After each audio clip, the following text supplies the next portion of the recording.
ஹெல்தியாக டேஸ்டியாக சிம்பிளாக ஒரு லஞ்ச் பாக்ஸ் ரெசிபி செய்யலாம் வாங்க. Welcome back to Kayu's kitchen. இன்றைக்கி நம்ம சேனலில் புதினா புலாவ் செய்யலாம் வாங்க. குக்கரில் ஒரே ஒரு விசில் வச்சா போதும், சட்டுன்னு ரெடி பண்ணிடலாம்.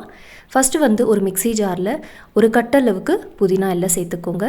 நல்லா க்ளீன் பண்ணிவிட்டு வாஷ் பண்ணிவிட்டு சேர்த்தாச்சு. அடுத்ததாக இதில் பார்த்திங்கன்னா பச்சை மிளகாய் சேர்த்துக்கலாம். 6லேருந்து 7 பச்சை மிளகாய் சேர்த்துக்கோங்க. சேர்த்துட்டு இதில் நம்ம ஒரு 1/4 கப் அளவுக்கு தண்ணி சேர்த்துக்கலாம். அதிகமாக சேர்க்காதீங்க. 1/4 கப் அளவுக்கு தண்ணி சேர்த்துட்டு இதை நல்லா ஸ்மூத்தாக கிரைண்ட் பண்ணிக்கலாம். பாருங்கள், நல்லா ஸ்மூத்தாக அரைச்சாச்சு.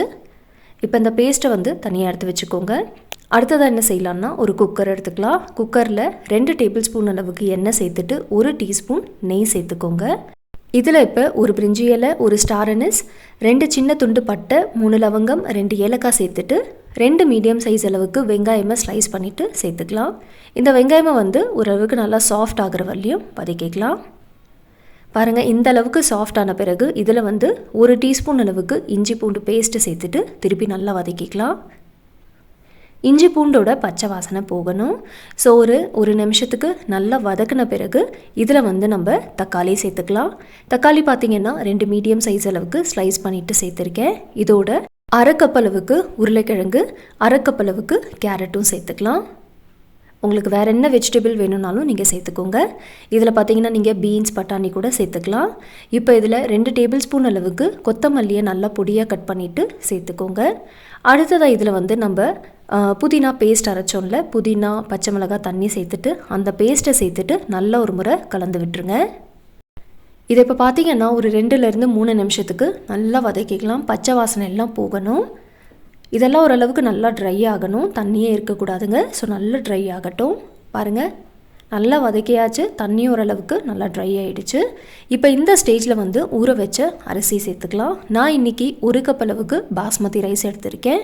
இந்த அரிசியை பார்த்திங்கன்னா 30 நிமிஷம் ஊற வச்ச அரிசி சேர்த்த பிறகு இதில் 1/2 கப் அளவுக்கு தண்ணி சேர்த்துக்கலாம். 1 கப் அளவுக்கு பாஸ்மதி ரைஸ் எடுத்திருக்கேன். ஸோ இதில் நான் 1/2 கப் அளவுக்கு தண்ணி சேர்க்குறேன்.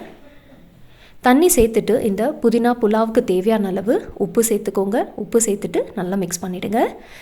இதை நம்ம மிக்ஸ் பண்ணுறப்ப ரொம்ப ஃபாஸ்ட்டாக மிக்ஸ் பண்ணக்கூடாது. அரிசி உடையாமல் மிக்ஸ் பண்ணணும். ஸோ கொஞ்சம் ஜென்டிலாக மிக்ஸ் பண்ணிக்கோங்க. இதை நல்லா மிக்ஸ் பண்ண பிறகு இதை நல்லா கொதிக்கணும். அரிசியெல்லாம் ஓரளவுக்கு தெரிய ஆரம்பிக்கணும். பாருங்கள், இப்போவே ஓரளவுக்கு நல்லா வெந்திருக்கு. ஒரு 50% அரிசி வெந்தாச்சு. இப்போ இந்த ஸ்டேஜில் நம்ம கவர் பண்ணிடலாம். கவர் பண்ணிவிட்டு ஒரே ஒரு விசில் வச்சுக்கோங்க. இப்போ பார்த்திங்கன்னா ஒரு விசில் வந்தாச்சு. ப்ரெஷர் நல்லா ரிலீஸ் ஆகிடுச்சு. ஓப்பன் பண்ணி பார்க்கலாம். பாருங்கள், ரொம்ப வாசனையாக இருக்குது. சாதம் பாருங்கள், நல்லா தனித்தனியாக இருக்குது. நல்லா ஃப்ளஃபியாக வந்திருக்கு பாருங்கள். ஸோ இதே மெஷர்மெண்ட் யூஸ் பண்ணிவிட்டு நீங்களும் இந்த புதினா புலாவை ட்ரை பண்ணி பாருங்கள். ரொம்ப ரொம்ப ஹெல்த்தியான ரெசிபி. குழந்தைங்களுக்கு நீங்கள் இதை லஞ்ச் பாக்ஸ்க்கு பேக் பண்ணி கொடுக்கலாம். ரொம்ப ஈஸியாக செய்யலாங்க. இதுக்கு சைட் டிஷ்ஷே எதுவுமே தேவையில்லை. வெங்காயம், வெள்ளரிக்காய் வச்சு நீங்கள் சர்வ் பண்ணலாம். ரொம்ப சிம்பிளான ரெசிபி. ஐ ஹோப் என்னோடய வீடியோ பிடிச்சிருக்குன்னு நினைக்கிறேன். பிடிச்சிருந்தால் மறக்காமல் லைக் அண்ட் ஷேர் பண்ணுங்கள். நாளைக்கு இதே போல் ஒரு டிஃப்ரெண்ட்டான ரெசிபியில் நம்ம மீட் பண்ணலாம். மறக்காமல் காயூஸ் கிச்சனுக்கும் சப்ஸ்கிரைப் பண்ணிக்கோங்க.